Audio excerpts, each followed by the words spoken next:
2 seconds. And I'll just make us bigger here. And I may go back and forth. All right, folks, this Sports Talk Jay here. I got Bull with Bluechip Breakdown. His brother P might be joining us. He's driving at some point. We may just have audio only, correct? Correct. Yeah. Okay, which is great. I mean, P's excellent. We had him on last time he was here, and he's super knowledgeable, just like Bull is. They're both formed. If you don't know Bluechip Breakdown, you will. They're doing great. They've had a couple of videos that have really done great, and people are really finding out about them, and they're worth watching. They're both former college players. They both help and instruct youth players when it comes to football. They're almost, I guess, y'all are basically like coaches too.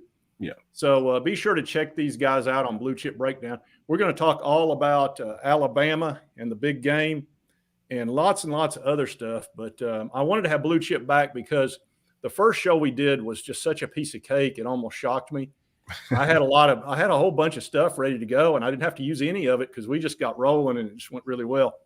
But I wanted to bring him on to talk about several things about this game coming up Saturday. The biggest game probably of the year for us is Bama. And I wanted to talk about Jalen Milroe, Joe Milton, and all that. And we're starting to get some people in here. Let's see, we got almost 50 right now, just getting rolling here. I think we'll have a good crowd. I think a lot of people are going to be looking forward to this.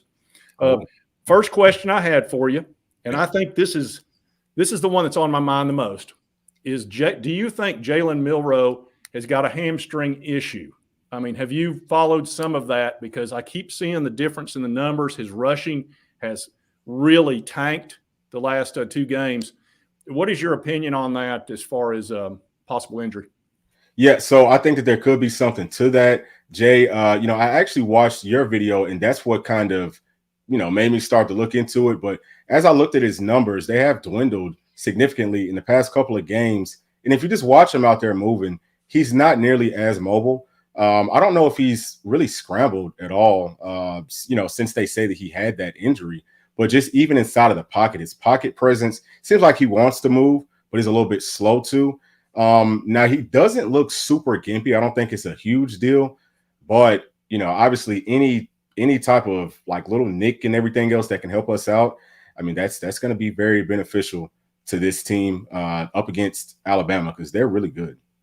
Let me ask you this. Have you had a hamstring injury when you played sports there, when you played college? So never really like a hamstring injury. I've had a groin. I had a groin that turned into like a sports hernia deal, and I dealt with that for years. Like it actually still kind of bothers me. That's something that I got in, I want to say maybe high school, and it just flares up. But it's the same thing kind of with the hamstring injury. You got to rest it, and it can flare up. If you don't rest it enough, it can get worse and worse and worse. So I don't think that they're really doing him any justice if they are playing him with the pulled hamstring. And that's one of the things that kind of gives me pause and says, well, does he really have one? Because Alabama's, I mean, they want to win a championship. And you don't want to, obviously, you want to be able to win games, but you don't want to put your quarterback in a position that's going to hinder him moving forward because you win these games now, the games just get tougher and tougher. So yeah, I don't know, Yeah, I understand it's pure speculation. I'm just going by, There was a lot of rumors on October 5th. And the first thing that sort of jumped out at me on it was a guy that follows him real heavy, which is Matt V. Great. He follows that team very closely, and he came out with a video and he said, well, I think he's okay. And I was like, something's not making sense. And then all of a sudden he goes from being the leading rusher for Alabama the game before to negative 37 yards to negative 17 yards. And you're going, not only that, he's getting sacked even more. Yeah. And you would think that offensive line would be gelling better because, they're very talented. It's not like they don't have talented guys on that line. So sure. I'm just wondering if his inability to scramble, which is that's what that guy does the best. I mean, he is fast. I mean, he is supposed to be either the fastest or second or third fastest player on Alabama's team, and he's super strong. Yeah. So that's what kind of jumped out on me. And then, of course, I definitely want to talk to you about Joe Milton. I know you've been covering him a lot recently. Of course, the video where you went through every single play in the Texas A&M game. And if anybody out there has not seen that, you need to go watch it. It's exceptional. It's exceptionally good. It's very fair is the thing that I liked about it the best. He doesn't sugarcoat, but he also doesn't pamper. He says, here's the good things, here's the bad things. So be sure to check that out. But you said you maybe had a feeling that he might, break out and have a good game. Yeah. So part of that is because if you look at Josh Heupel's offense, I mean, it's pretty consistent, and it seems like the team has one bad game every single season. And I feel like we just had our bad one, but maybe we've had two, though, because Florida, we didn't play well either. Also, too, if you look at a lot of the misses that we had, we kind of have talked about this, but, pass interference calls that were not made, and just barely maybe overthrowing people or people slowing up on routes, just inches away from getting those big plays, those big catches. People are open. Our scheme is what it is. I mean, our scheme looks good, but I think that last week we were just a tick off. And usually, especially these guys, they hear all the media hype, social media, everybody talking about them. So I know that they focused really hard on getting this fixed. And I feel like they're going to come out this week to try to prove a point to Vol Nation and to the entire nation. And that's pretty much why I think that we're going to see a much better passing game this week. Gotcha. Yeah, there was 3 different plays that could have been significant receptions due to pass interference where the lead arm was pulled. There's no way you're going to catch a football if somebody pulls your lead arm away. You have no chance. Right. And I'm not going to blame the referees and get on them, because every time the players blocked the referee's view, and the referee cannot assume you pulled his arm. He has to visually see it, or he cannot call it. That's right. So I struggle with giving them too much grief, but there was 3 of them that were clear from our viewpoint. Absolutely. And then, of course, Ramel Keaton dropped the one ball that was I could honestly, that's the one catch, the one ball out there that I could have caught. Yeah. Well, you know what? I was talking to P, and we was like, so, Kaysen, who is also on our show, he's the young one. He's 6, but that's P's son. And we were saying, like, that's how we throw the ball to Kaysen in the backyard and out on the street and stuff. And I mean, I don't know how Keaton drops that. But see, it's stuff like that that's just really weird, that you have to believe that they're going to get back to, doing what they normally do. Yeah, because Ramel Keaton was Mr. Sure Hands last year. I mean, he was, and you almost wondering if they're not getting into the groove the way they were in such a groove last year that they were almost like a machine. It was unbelievable. And our defense was trying to get better, but it had not. When literally the second year to go 11-2, Heupel was way ahead of schedule, just way ahead of schedule. Offense was way ahead. Defense was trying to catch up. I expected the first year we'd win 4 games, and we won 7, could have won 9. Yeah. And then the next year, 11 kind of shocked me. So, yeah, I think that was a shock for all of us. But, I mean, again, that just kind of goes to show in Heupel's scheme. And, I mean, he's a phenomenal coach. If you look at the way that we've been winning, and our passing game hasn't really been clicking like it really should necessarily, but he's still finding ways to win. He is a hell of a coach. But, I'm saying all that just to say, his scheme is going to get people open, and it's just a matter of the players buying in. Same thing that we saw with Jalen Hyatt. Once he bought in, all of a sudden, he's a high draft pick, and, everyone's talking about him. So we just have to get more people in this system and on this team to kind of buy in more and just do that little bit of extra work. Yeah, I was going to ask you about Heupel. For me personally, last year I was screaming, sign him long-term. Sign him long-term, because I was in shock at that offense and the aggressiveness of it. I love the fact that he's a risk taker, and that his confidence as a former national champion, Heisman, second place, is clearly affecting the team. I'm a big believer that a head coach's personality has a big effect on the team itself, and that they a lot of times will emulate that as how they play, because they know what's acceptable. Coach is not going to yell at me if I take this risk. So I'm more free to do that, and I'm less nervous about it. Right. So what have you seen over your years, obviously playing college ball? Did your teams pick up the personality of the head coach, or am I off base on that? No. I think that is very, very accurate. So it kind of permeates. I will say this though, college is a little bit different because you don't really spend a whole lot of time with your actual head coach. Like you'll see, and every team is different, but you see them every now and then. I think that his personality takes on the personality of your personal coach, right? So, like if you are a quarterback, right, you're going to spend more time with the quarterback's coach, and that's really who your personality will kind of take on to more. But Josh Heupel is just such a cool dude, man. Like everything about him, he's really laid back. He's definitely a player's coach, but then the X's and O's version of it and the way that he teaches, that's something else that I absolutely love. So, yeah, I would definitely say it seems like anyway that the team has taken on Josh Heupel's personality, which is a great thing for this team. Yeah, yeah. That's what I noticed with Jimbo last week when he started. If I was on that team and he didn't go for it on 4th and 1 on Bama's 45 like 2 weeks or 3 weeks ago, I would have been very unhappy with that because that means you don't have faith in me. Right. I can get a yard.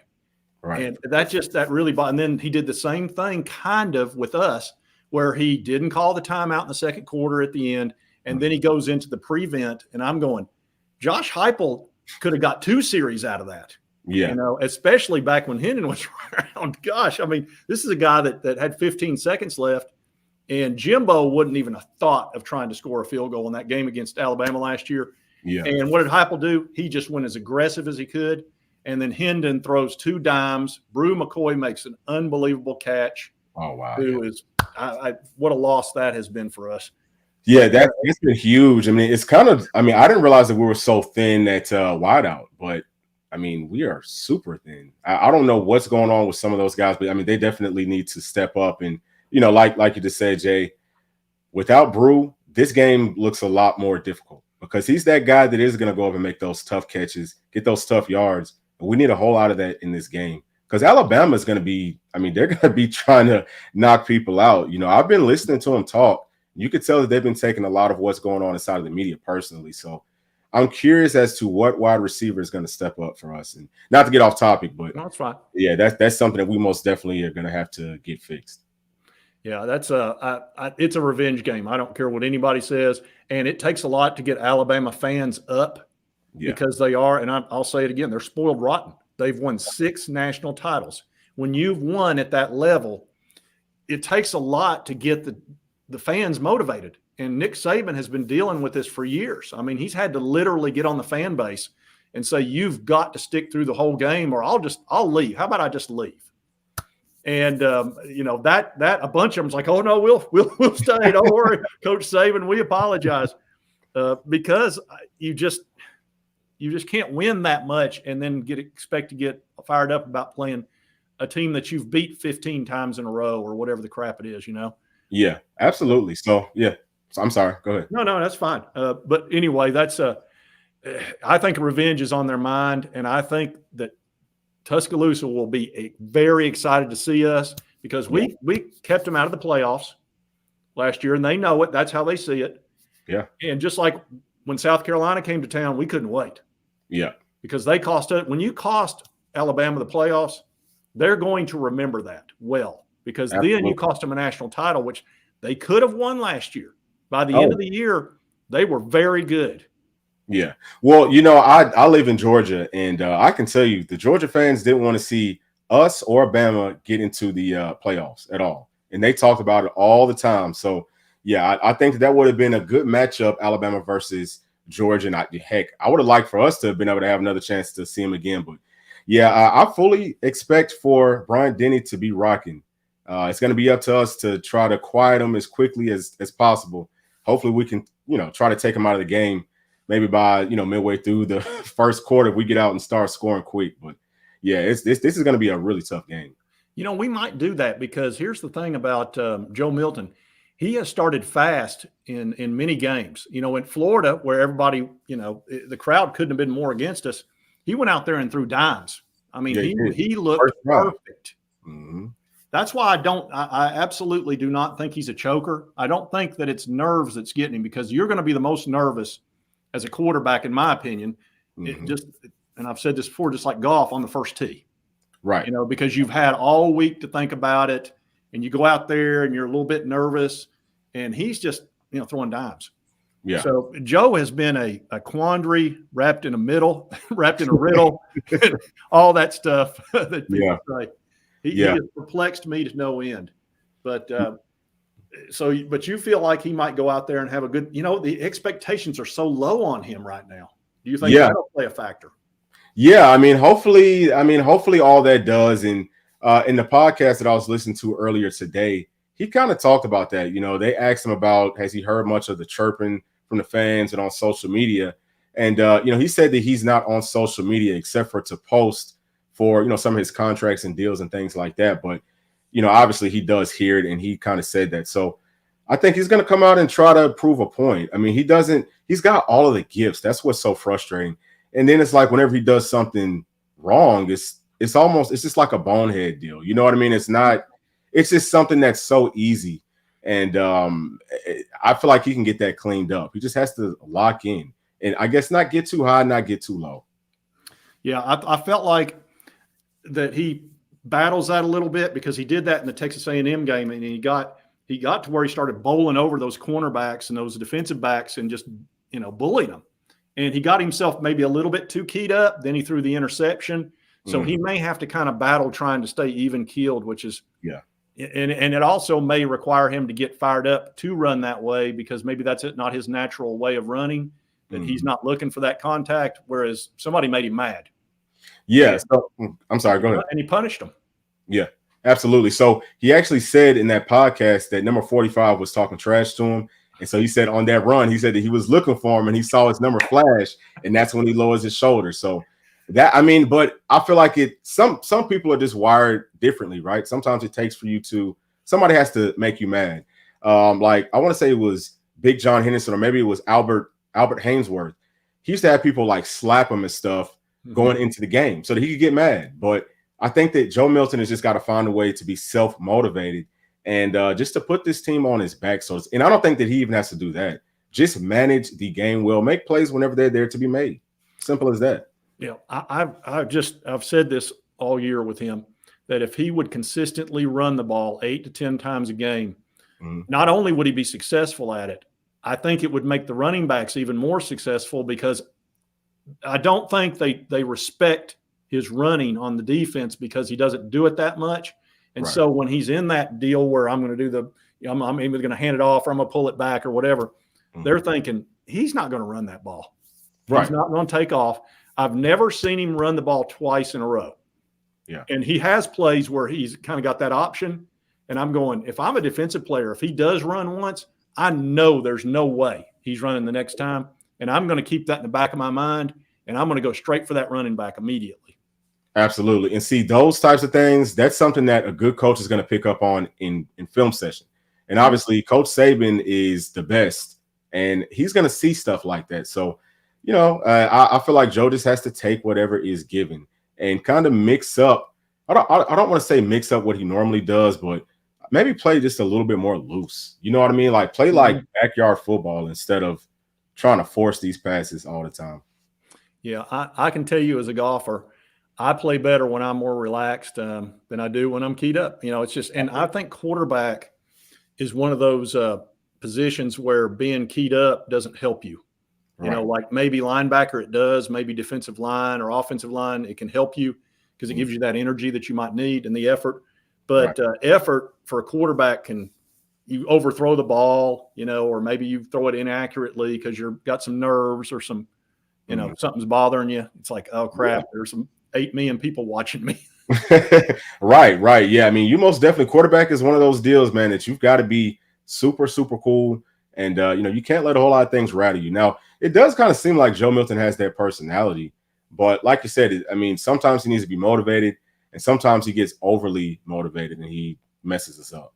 I think that's what happened to him. And I hate that it takes that for him to run that way because he will make a lot of money in the NFL if he becomes a running quarterback because that's what folks want in the NFL. They want that run. Anthony Richardson threw 51% his final year and went fourth.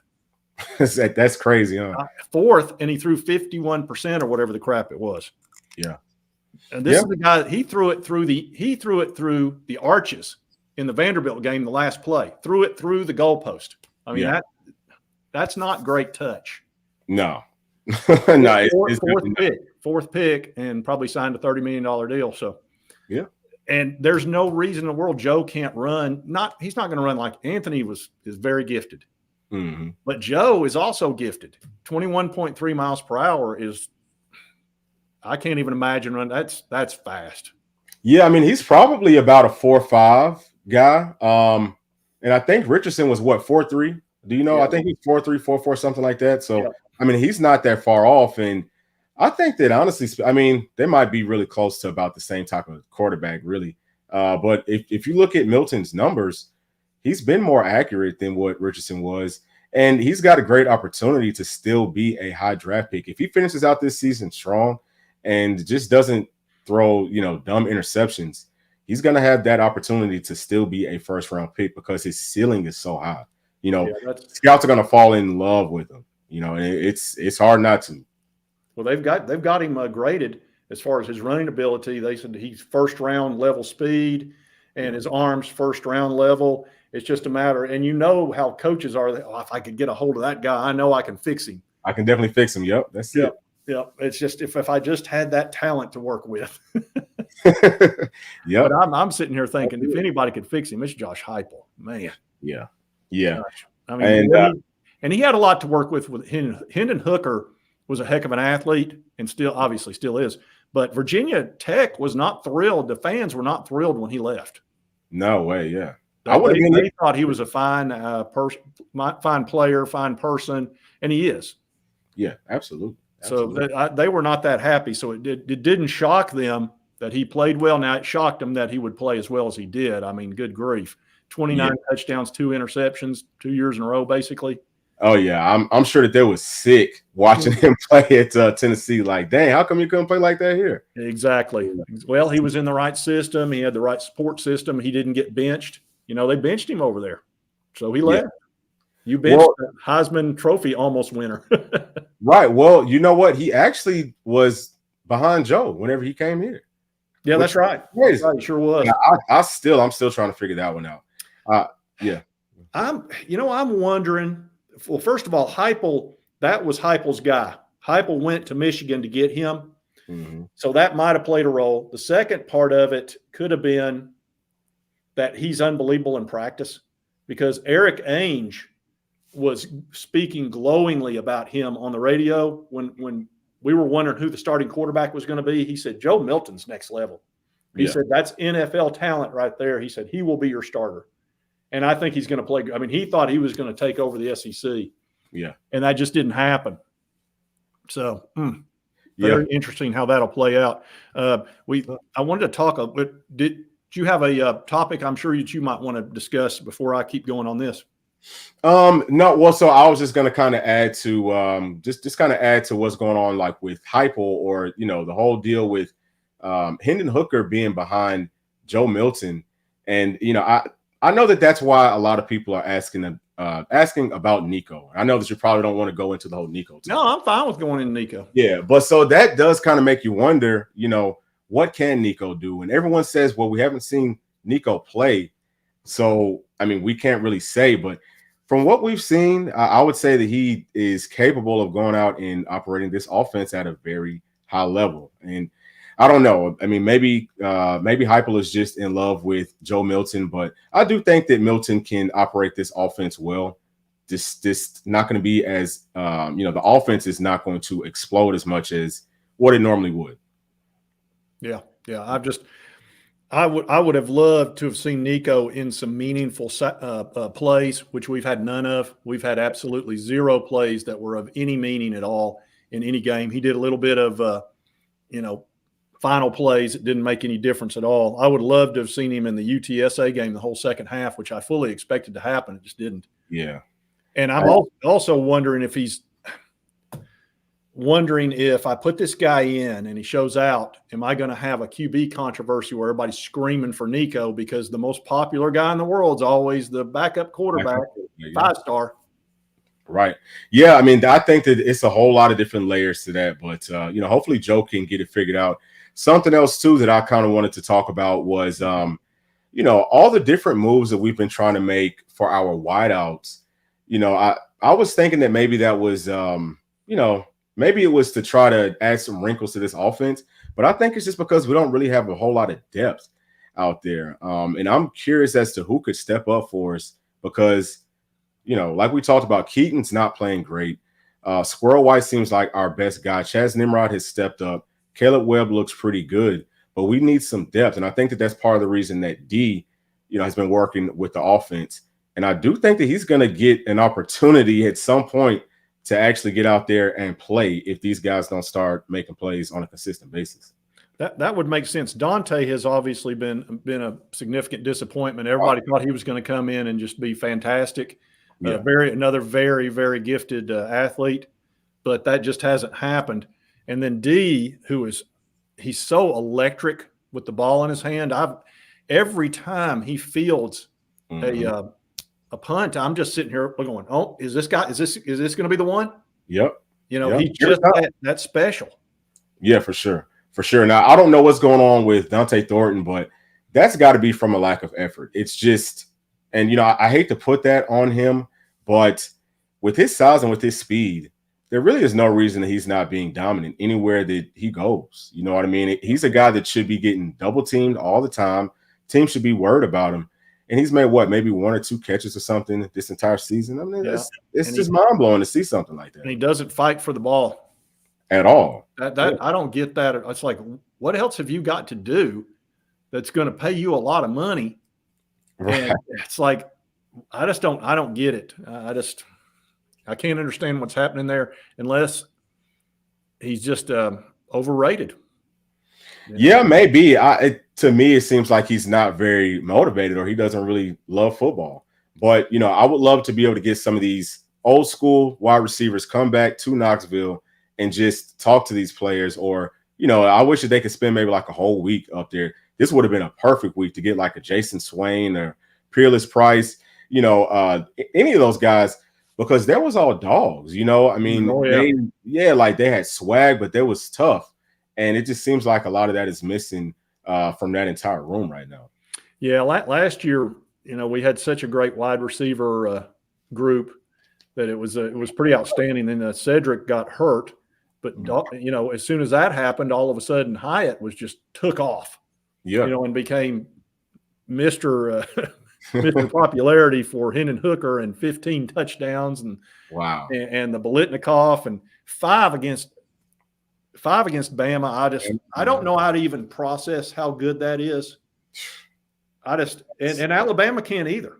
I mean, I've talked to several Alabama people, and they're just like, that's just insane what happened to us. We can't believe it.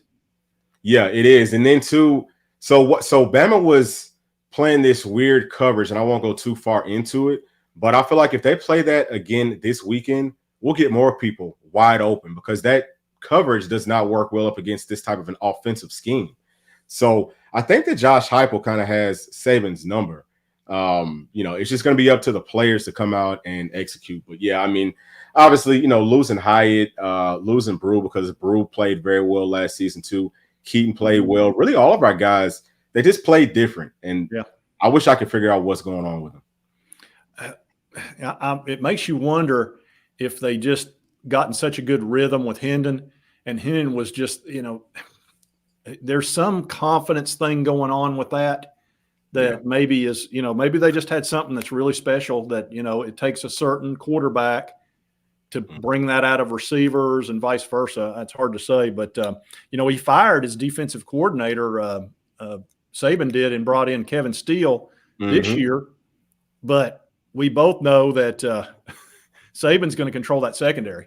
Oh yeah. Well, so I mean that's Saban's defense, period. I mean, if you look, it doesn't matter who really comes out as the DC, it's always Saban's defense. Always. Yeah. Yeah. Well, he made his bones on the secondary. I think that was at Michigan State, and where I don't remember where he was for that. That was many, many years ago, but defense was where he really shined. And being that he must be just a heck of a disciplinarian type minded person. Yeah. I keep hoping he'd retire or he would. I really, I respect him, but it's time for him. He just bought an $18 million retirement home down in Jupiter, Florida, I think, next to Tiger Woods. And he needs to go down and play golf with Tiger. Yes, sir. And take a break. Yes, sir. I actually think this. I'm sorry. Go ahead. No, go ahead. Go ahead. Yeah, I was just gonna say I think that Saban is maybe like one championship away from hanging it up. But I think that the more that he doesn't win them, the longer he's probably going to try to stick around. Which is not good for us by any means. But, no, it's not. And he's also, some people can't retire. Yeah, they just can't do workaholics. Mm-hmm. Yeah, I mean he would not. They're not going to go fishing. Right. Not going to happen. We got P in the house here. Let's get him rolling. P, can you hear us? Yes, sir. I can hear you loud and clear. Can y'all hear me? Right. We've been dominating this first 30 minutes, so let's let you give us some insight. I don't know if you've been listening to us or if you've been driving or what you've been doing. Oh yeah, definitely. Yeah, so I am driving home. I got about an hour or so drive ahead of me, but wanted to hop on here, man. I'm super fired up for this game, man. I think this is probably the biggest game of the season. Heck, I was talking to Bull about this a little bit earlier today. I think this may be probably the most kind of intense version of this rivalry that we've seen in a long, long time. Obviously us getting the win last season plays huge into that. They know that we're actually a formidable foe now. And like you guys were saying earlier, man, these guys, they're back for blood. They're going to try to get revenge on us. It's going to be a hostile environment. They're a physical team. They think we took something from them last season, but you know what? Here's the deal. The Tennessee Volunteers have that same type of edge to them. We're not coming to this game scared, timid, none of that type of stuff. We're ready for all the smoke. You know what I mean? And we can't wait to get out there, man. They had us 15 years in a row. And, I think this roster takes that type of stuff personal. I mean, you can just see it the way these guys play. These guys are hard-nosed. I think Heupel, like Bull was saying earlier, I think Heupel kind of has Saban's number a little bit. You go back to the 2021 season, even though we were far outmatched from a talent perspective, I think we had 3 linemen out that game on offense, and he still found a way to take that game to the fourth quarter, still put up like 21, 28 points on him, whatever it was, in Tuscaloosa. So, I mean, I think he's going to have another great game plan. Now, the huge caveat to that is there's no hidden hooker this time. And I think typically to beat a Saban coach team, you're going to need pretty good quarterback play, typically. I can't think of really any losses they've had where the quarterback didn't play well. So, I mean, I think Joe's going to have to give us something. I mean, heck, if he can go, freaking 17 for 25 and go for 250 yards, 3 touchdowns, I mean, that'd be a phenomenal game. That'll be incredible. Yeah, that'd be huge. So, I mean, I think Joe is going to have to show up in this game, but I do think Bama will be ready to play. I think we need to hop out on them early to try to kind of take some of the air out of that game a little bit. I mean, I could see us having something dialed up that first drive, go down, put up 7 points, and then maybe getting a quick 3 and out or stopping them on defense. They punt to D. Williams. He takes it to the house. Now we're up 14-0. And I think that's how we want to see this game go. I think Joe's a guy, he doesn't really do great in the clutch, it seems like. He's going to run out of bounds on 4th and 2. He's going to, throw it out of bounds, when the game's on the line. But if we're playing with a lead, I think you'll see Joe play better than if, we get behind early and he's trying to play catch up. So that's just kind of how I'm thinking. But I feel confident overall. I think the Vols are going to come out here and shock the world because nobody thinks we're going to beat these guys. Everyone seems to think we're going to lose, go out here and get run out of the stadium, which is kind of mind-boggling to me. But, it's what it is. Yeah, that's there's not an expert out there that thinks we're going to win this ball game. I'll just go ahead. Yeah, I haven't found one. Yeah, I mean, if you take a look at Alabama's offensive line and the way that they've been giving up sacks, I think Arkansas sacked them like 5 times or something last week. And I mean, it was some of the easiest sacks that I have ever seen. I don't know how they don't give up more sacks than that. So their entire offensive game plan is going to be revolved around them getting the ball out of their hands quickly. So, I think Tennessee is going to be able to get some turnovers sitting on some of those short passes, some of that dink and dunk stuff, and we're going to be able to get after them with 4. Now, once we bring pressure at that, it could get ugly for them. Excuse me, it could get ugly for them. They're going to have to find a way to be able to run the football on Tennessee's defense consistently. And I don't know if we can do it. I mean, Yeah, go ahead. That's a great point because I mean something that I don't know if we've had maybe but 1 or 2 sacks from anybody but the D line. I mean I feel like we typically only bring 4 guys. I mean typically we're getting home with 4. And Caden Proctor, Bama's left tackle, he's been getting whipped all season. I mean I think the guy for Arkansas had 3.5 sacks on him last week. You know what I mean? And we don't know that guy's name, whoever he is. But, seriously, he dominated him. So imagine what James Pierce, Tyler Barron, Roman Harris, and these guys are going to do to him. And don't forget, I think Norman Lott's back. Norman Lott's back, which gives that interior pressure, which people forgot about him because he was out for a week. But he's another guy that people haven't been talking about. So, I don't know what Bama's game plan is going to be. But I do know I am still concerned a little bit about Milroe being able to get out of the pocket and scamper. I mean, that's still always the X factor. So hopefully we can contain him. But I think if we can contain him, I don't think they'll be able to run the ball well on us. And I think that we should be able to match up with him in the secondary. And he can't throw that great. He can hit the deep ball pretty good. But, I think we're going to be able to stymie those guys defensively, I think. Right. That's I tell you, they struggle with edge down there. It seems like their interior offensive line's pretty solid, but their tackles are maybe a bit of a struggle. And I tell you what, that's where we're super strong because James Pierce that guy is like lightning. I mean, he goes around guys and underneath them, and it's just like, I don't know how somebody that big moves that quickly. And he doesn't get caught for abusing the quarterback. It's like he kind of knows I got you or I don't got you, which is great because you don't want that late hit. Right. And that's what I've noticed of him. It's like if he doesn't quite get you, he'll just brush you. He'll just kind of like I'm here. Yeah. I was this close. I was about to get you. I was right here. I just want to let you know. Yep. That's it. Mm-hmm. Yeah. So I mean, and you know what that speaks to, Jay? You know what that speaks to? Oh, go ahead. I was going to say that speaks to his athleticism, just the body control. I mean, that's pure athleticism. He's a top 10 draft pick, I think. Yeah. That's a strong statement right there. Oh man, he's unbelievable. Yeah, he really is. And he's one of the best that I've seen in a very long time because he can come with power, with speed. His jump off of the snap, that's definitely one of the best that I've ever seen. It's almost like Von Miller-esque. I don't know if y'all, if you think back to how Von Miller jumped off of the football, that's about what he does, but he's doing it from a 3-point stance. He's incredible. James, actually, there was one service that had him as a 5-star. Now, most of them had him as a 4-star, kind of a middle-of-the-road 4-star, but there was one that really thought highly of him, and I thought Joshua Josephs was going to be the outstanding guy in that class. And he flashed big time last year or several times and he had a decent year this year. But James Pierce is just boom. I mean, he's exploded on the scene. Yeah. And you can see that he's elite. I mean, when I watched him in that Texas A&M game, I was like, they've got nothing for him. South Carolina had nothing for him. Yep. There's like, we don't know what to do here. And Spencer Rattler, who's actually quite elusive, and a good quarterback, you could just tell mentally he checked out in that fourth quarter when they ran him out of the end zone, his own end zone. I knew that game was over. Yeah. Because when you run a quarterback out of his own end zone and he's already been harassed, harangued, sacked, everything you can think of, like, do I need to go into the locker room to get away from you? What do I got to do? Good luck. You're going to have to get on up off the field, buddy. Yeah, and I mean, shoot, Max Johnson got beat up real bad last week.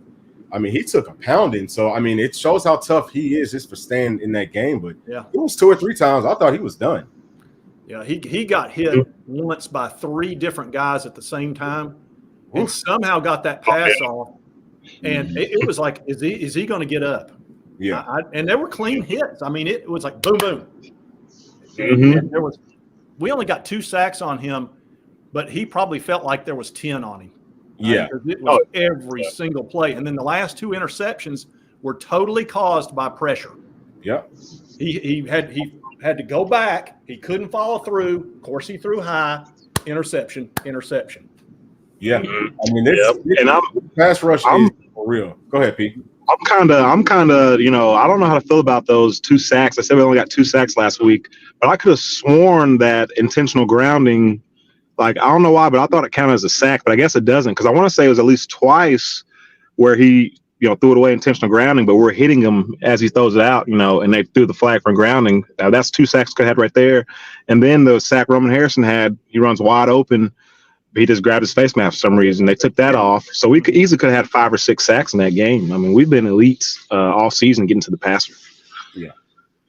I think that quarterback realized, they told him, so you just got to get rid of the ball. Just throw it away, do whatever you got to do, take the sack, because there was times that he was just like, a couple of those intentional groundings were ridiculous.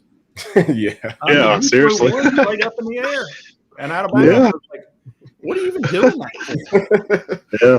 Absolutely. That one. So I think our defense has really helped so much in the last 2 weeks, because honestly, I was concerned about Spencer Rattler coming in there and balling out on us. I was, and too. He threw for 168 yards, a pick 6, and he wanted nothing to do with Neyland and that defense anymore. He was ready to go. Oh yeah, he was mad, and I think that we can do the same thing to Alabama. I don't think Alabama's front is as good as Texas A&M's front is. I just don't.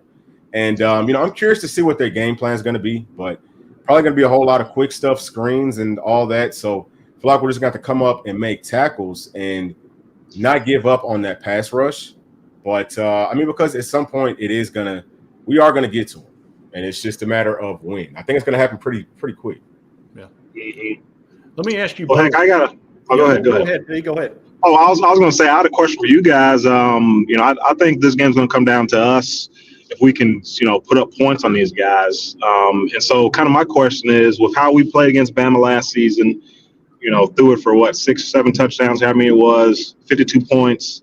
Is Saban, is he scared of the deep ball, and is he still going to kind of play too high and put 5 in the box and tempt us to run it? Or is he going to play more so to how we've played this season, try to put 6 in the box, maybe even 7, and try to stop the run and force Joe Milton to beat him? Because I think that's going to tell us a lot. If he really respects the run game and tries to stack the box and doesn't respect our receivers and Joe Milton, or if he's going to be more so, hey, you know what, these guys, they killed us last year with the deep ball.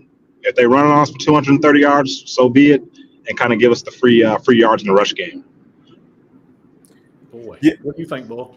Yeah, so I don't think that Josh Heupel is going to give him the opportunity to stack that box very much. And I mean, P, you definitely know this. We're going to spread that field out so much that if you try to put, 4 linebackers out there, we're going to find that linebacker, and he's going to be matched up with Squirrel White at some point. He's going to have to cover him deep.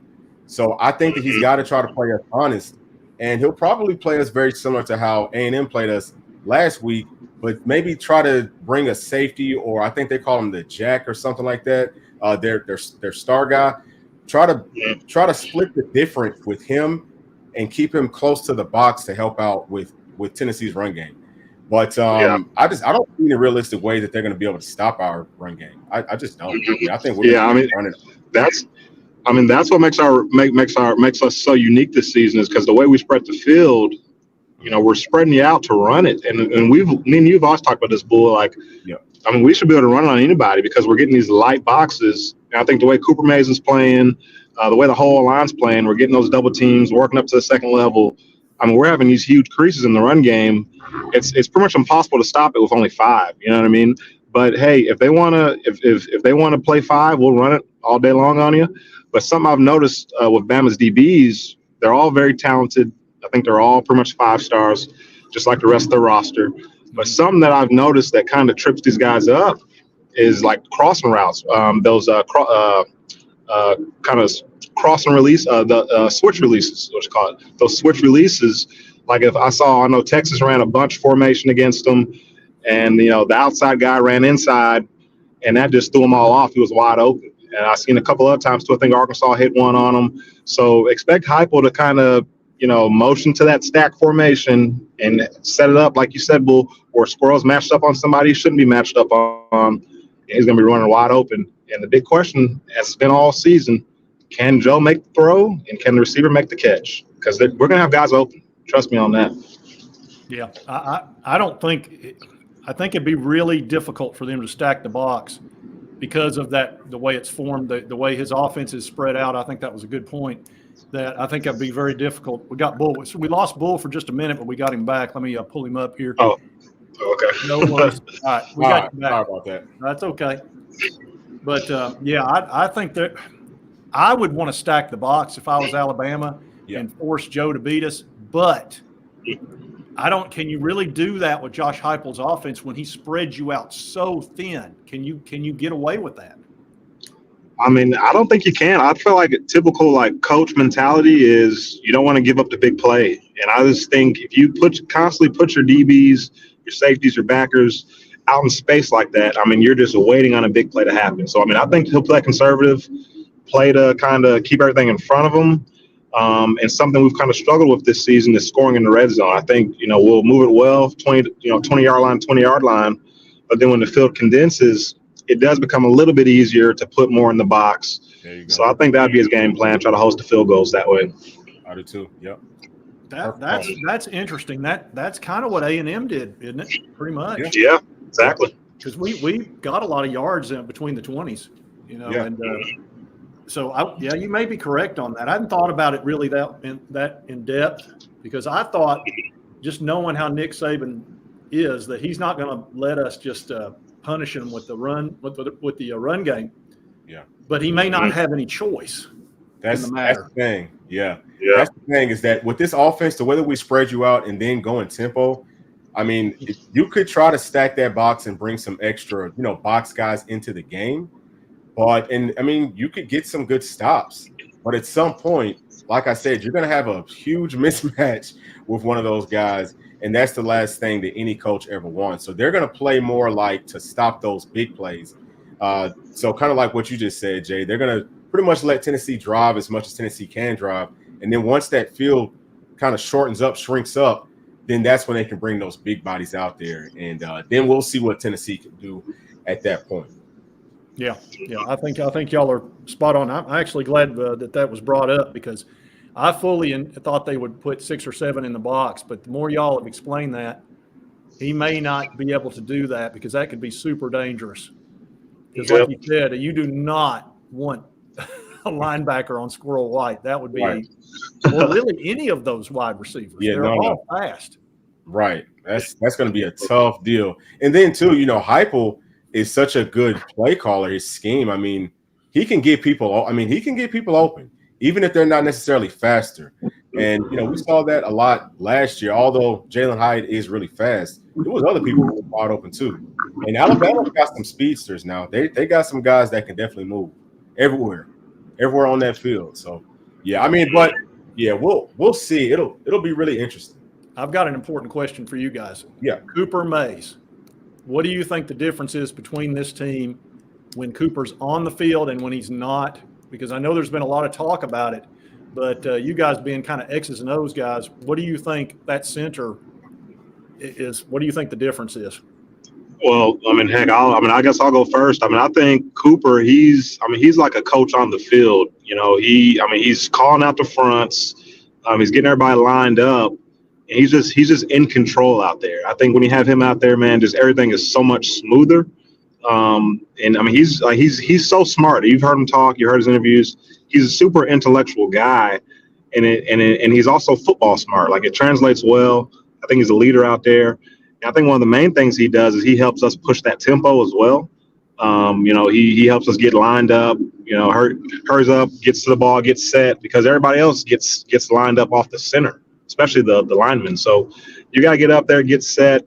And then aside from that, he does a great job blocking. He's not now, I watched him really closely against A&M when I went back and rewatched the film.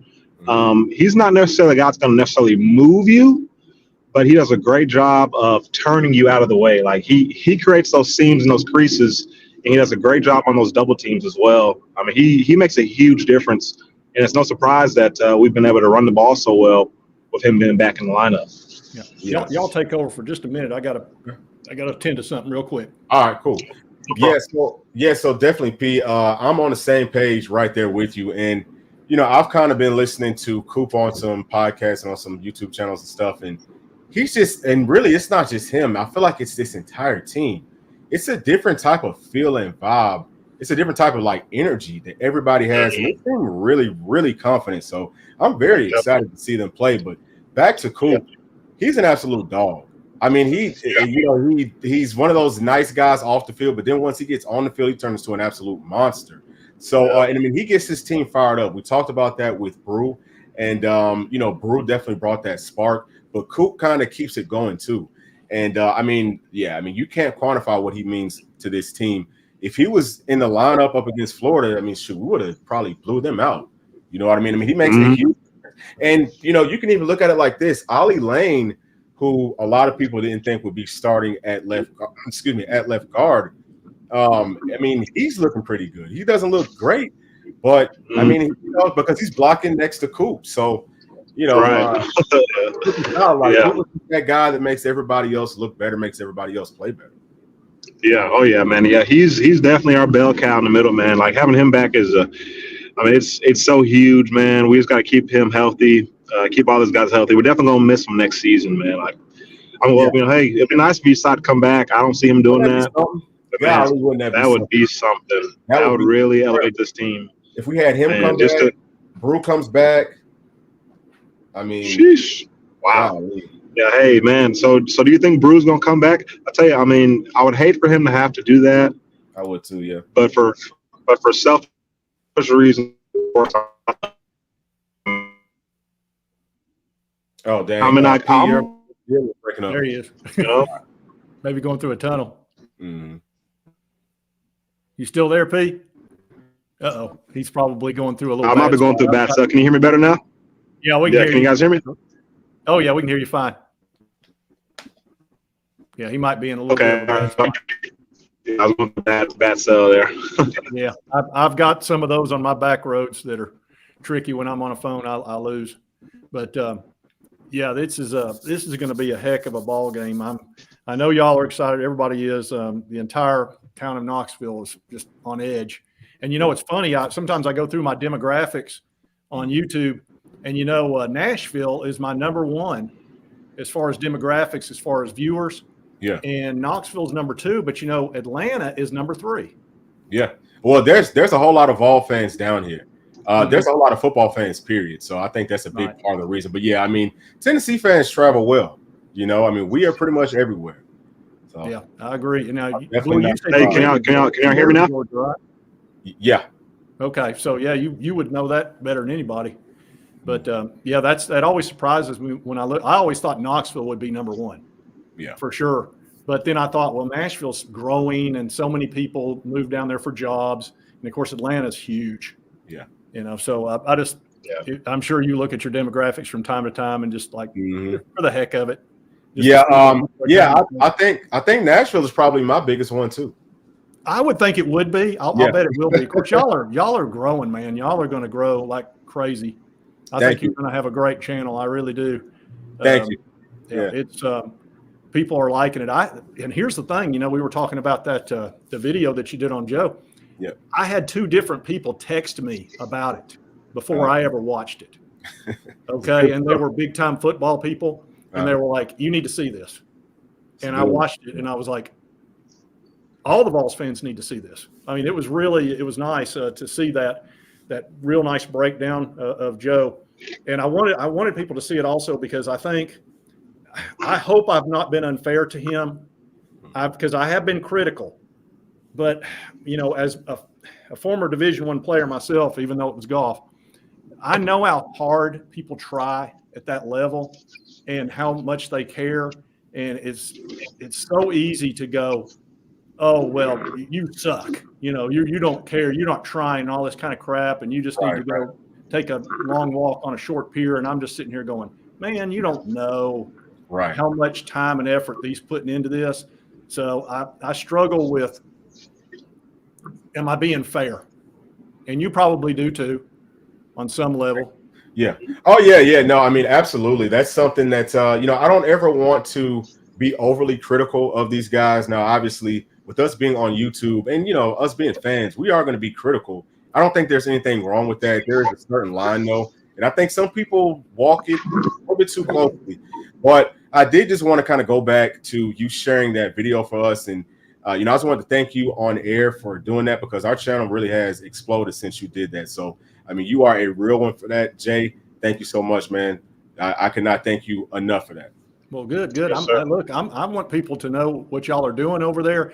And Bluechip Breakdown, if you've not subscribed to that, you're really missing out on information. It's very educational.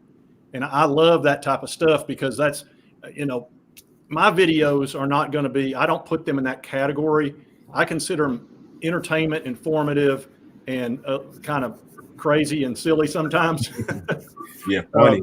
But y'all have really put some stuff out there that I think will be useful, and maybe people can take a step back and look at it from a more fundamentals standpoint of what. Because gosh, I looked at some of those plays and I was like, man, if I was quarterback, I'd be ticked off. I'd be ticked off that there was 3 pass interferences.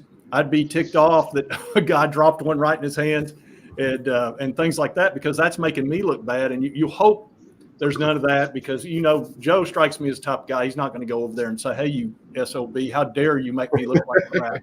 He doesn't strike me as that guy at all. He looks like he understands perfectly. So I'm hoping that he has a great game. It would be so much better for us as YouTubers if he would catch fire, or at least start playing some super solid football, throwing for 2, just like he did at Clemson. Throw for 250, throw for 65% or 67%. And if we lose, we lose.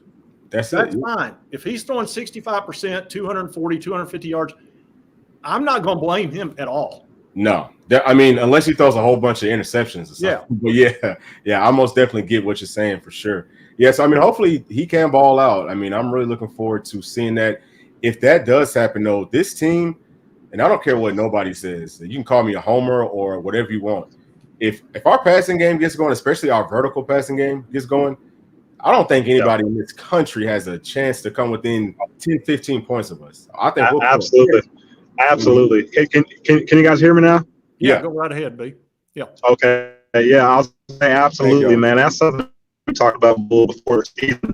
Is we knew it was going to be way better. A lot of people know we said defense way better. We knew the run way better. Yeah. Hold on, P, because it's still kind of.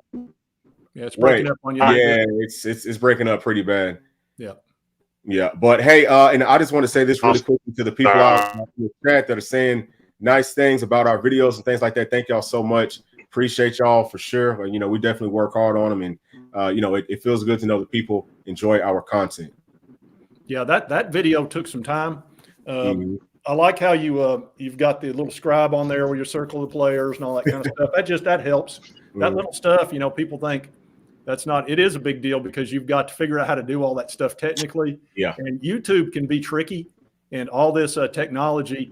I was sitting here thinking, when you try to do a live show, all the things that can go wrong. Like we're already dealing with some of it. He's driving through a bad spot. You got kicked off at one point, and I'm sitting here going, there's 9 things here that could happen where would have kept this live show from happening, and that's just the first 9 things I could think of. I could write a list of 30 things that would have kept this show from happening tonight. Yeah. And it could be anything from a camera going out, a microphone going out, or it could just be that we lost power because of a storm. Right. Anything can happen. So absolutely. Hey, so Jay, let me ask you this, and I don't know if you want to get into this right now, but what do you think the final score is to this game on Saturday? Do you think Tennessee wins? Or do you want to hold off? I'm probably going to do a video tomorrow giving my prediction on this one, and I really want another night to sleep on it. Yeah. And I actually wanted to talk to you guys first before I did my prediction. I said, you know what? I said I'm going to wait until I talk to the Bluechip guys and see what they think, because I thought that might be helpful to me. So I'm going to sleep on it tonight. I'll probably do a video tomorrow and a prediction. And oh man, it's so hard for me to pick against my Vols. It's really hard for me to do that. I'm teetering. I'm teetering right now because it's at Tuscaloosa. That's the thing right there. I think that's probably the scariest thing. And then something else too. I was gonna try to have P bring this up, but he said that their nickelback that normally starts, I think he's number 13. He said that he's out. Oh, hey, P. Yeah, can you hear me now? Yeah. Okay. All right. Sorry about that. Yeah, Okay. I was just talking about that that nickel guy, number 13, that you said is coming back for this game. He was out last game. Yeah, I believe so. So I was watching some podcast. I can't remember the name, but it was actually an Alabama podcast. But they had Trey Wallace was on it. It was like 8 guys in a panel, all Bama fans, and then Trey Wallace, who's a Tennessee guy. I believe they were saying that he's going to be back for this game. Which he's a guy. He may be the best in that secondary. He comes up, he hits you, he can cover, gets lined up. He's a leader. I mean, he's the real deal. Yeah, I think I heard Kangaroo talking about that. I was on Nick Saban Jr. show yesterday, and Kangaroo was talking about it. I think that was the guy he was talking about. Okay. They were real excited to get him back.